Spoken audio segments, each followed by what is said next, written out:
This will probably be the final video on Track Switcher and Car Switcher. These are two patches that I made for Test Drive 6. If I just open this up, now it's going to be version 1.1. The drop-down menu bars are wider than they were before, and that's because they include 4 different variations of a Paris forward circuit. So that means that when you substitute any of these or Paris in for another track name and another track slot, the Paris backward track is going to be normal.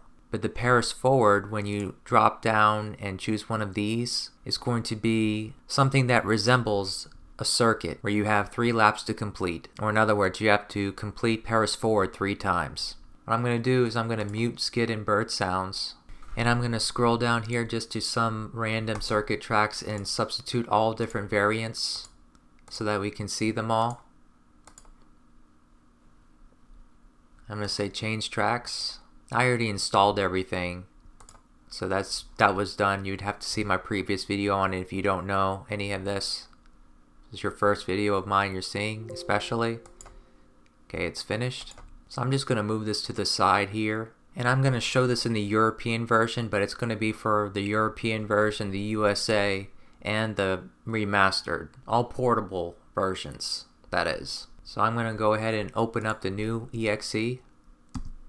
I'm going to make sure that it renders to a window, which it does, and the movies are disabled.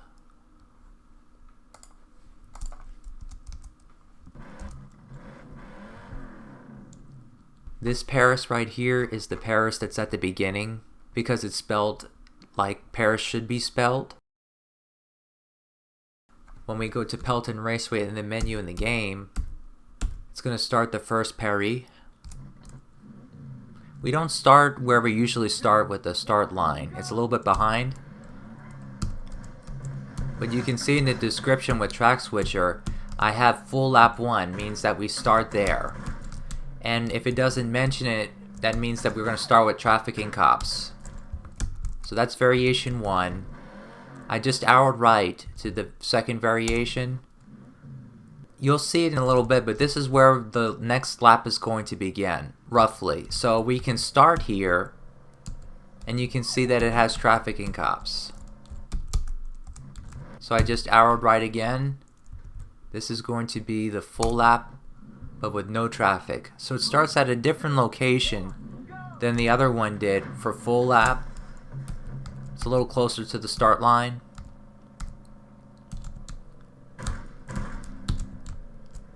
So if people wanted to compete with these, they'd have to use the same variant. So you can see now there's no traffic and no cops. And now right again. So this is the shortened one with no traffic, of course.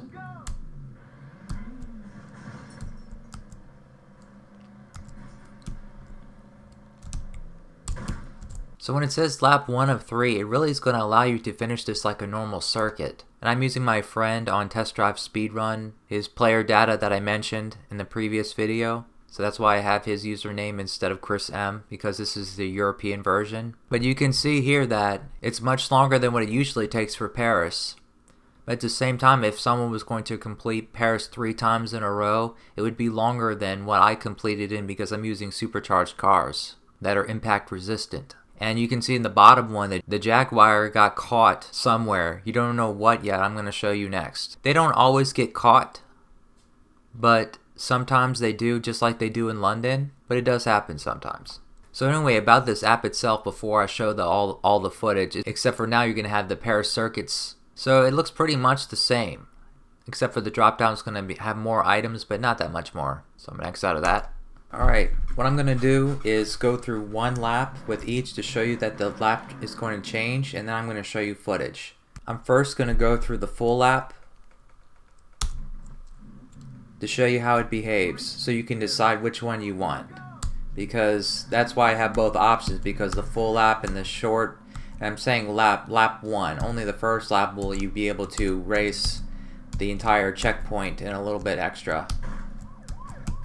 And then the shorter one is where you're going to start from right here. There's pros and cons, I guess you can say.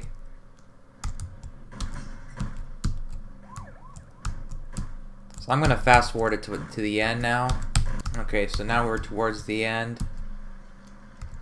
And just like how usually there's a bug that you would go past the finish line normally, I go through the end of the track, and now look at the circle where the green is, how I'm moving. When that happens, that is correct. I'm just pressing the acceleration right now. You don't really have to press it, you can just wait. Eventually you're gonna drop.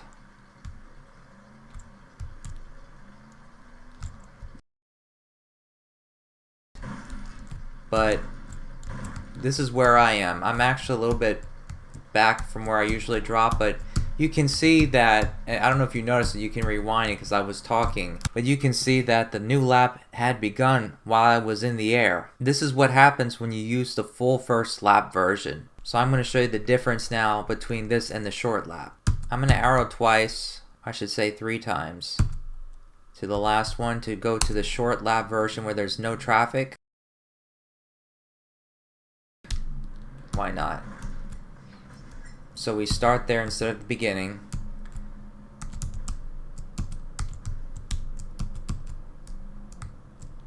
Alright, so again, I'm going to fast forward this to the end. Okay, so now we're at the end of this one.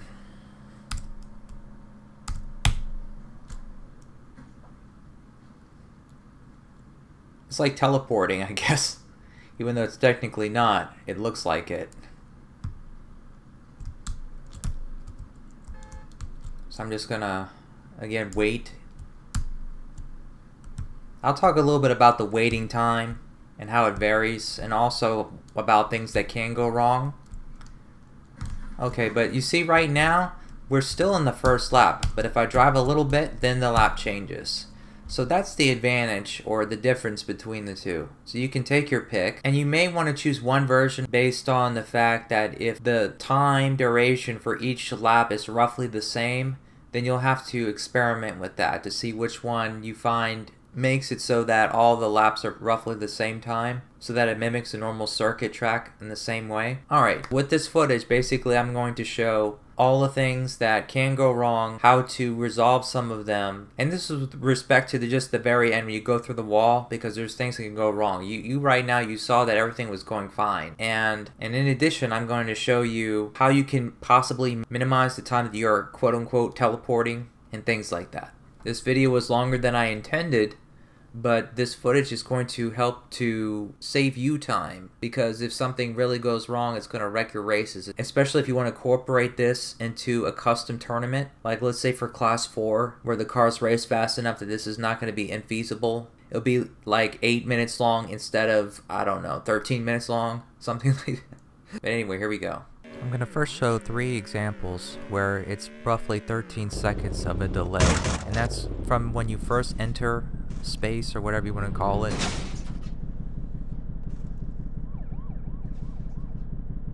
until you actually land on the pavement. This is the second one.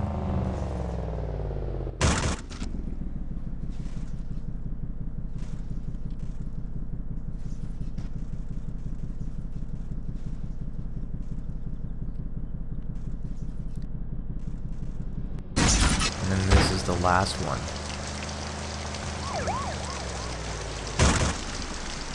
Now after this one, I'm going to show you one that I got the best time ever. Just pay attention to the parts of the wall that I'm hitting and how fast I hit them, basically.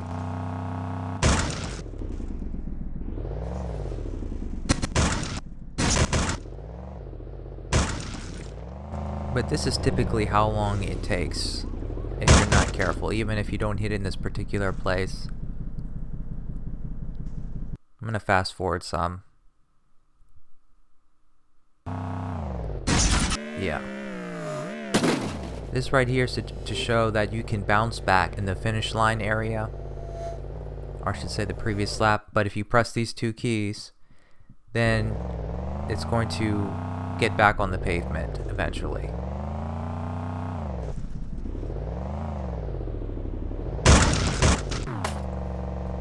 So this is the same thing again. Just showed a second angle, how it can happen.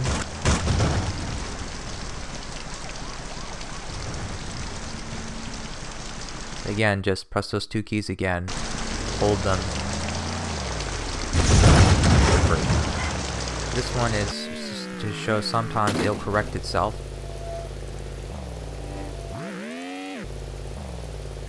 I didn't have to get back on the pavement to go into the vortex.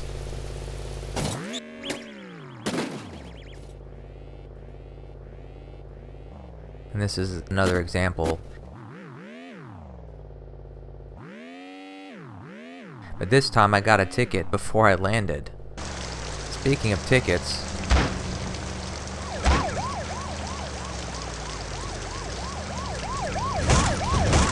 guess what? He's gonna come with me.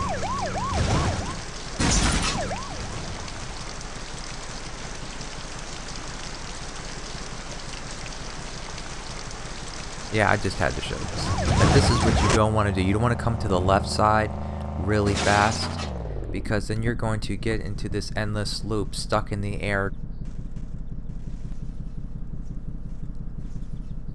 It's rotating. If you press the 2 keys though, eventually it might level out. In this case it did, but it takes time. So this is not something that's the norm if you do things correctly, but I made it back.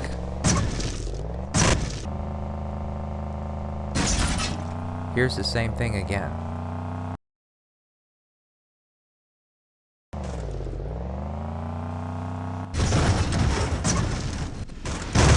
The thing is, the beginning of the next lap, the pavement looks like this, which you can observe for yourself. So it's going to be going to the left side. So I can even slow down almost to nothing and get to the transport. And you can swerve this way, and luckily this time I made it through. And I'm saying luckily because if I tried it this way,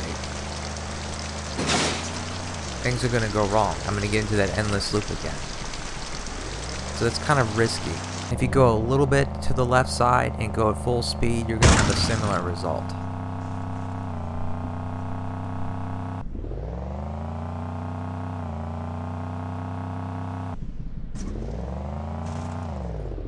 In this one, you can see that the cars are actually flying. That's why I'm showing it this long. Just to show you a neat shot. We all fly together, but sometimes they get stuck, as I showed in the beginning.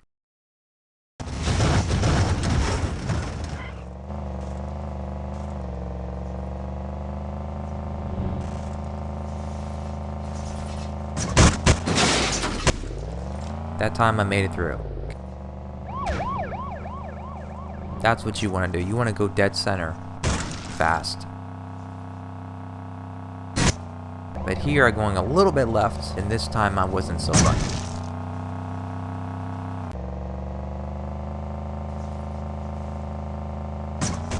This time I made it through. What you want to do is avoid the far right lane, because you're just going to be bouncing back into the finish line area. So it's just going to be a waste of time.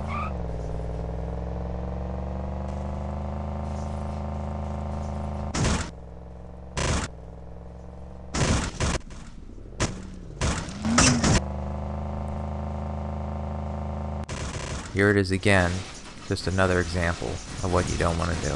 And it makes sense in a way because the track is shaped like I showed you. It's going left.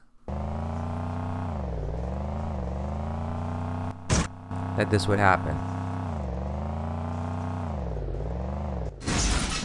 So this is a third example.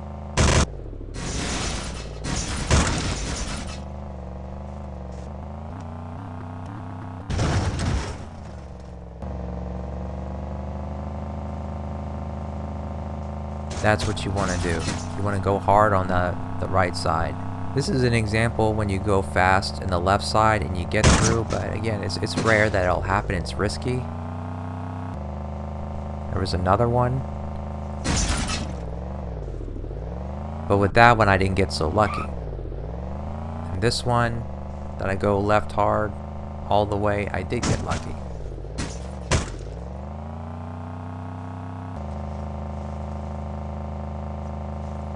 I kind of circled around, didn't really go anywhere, but I did make it through somehow. Alright, so for this one I'm gonna make it through by doing this. I I guess maybe because I hit the sidewall before I went through, it kind of slowed me down. But you can go really slow towards the beginning sometimes if you're a little bit to the right side, and you can make it through.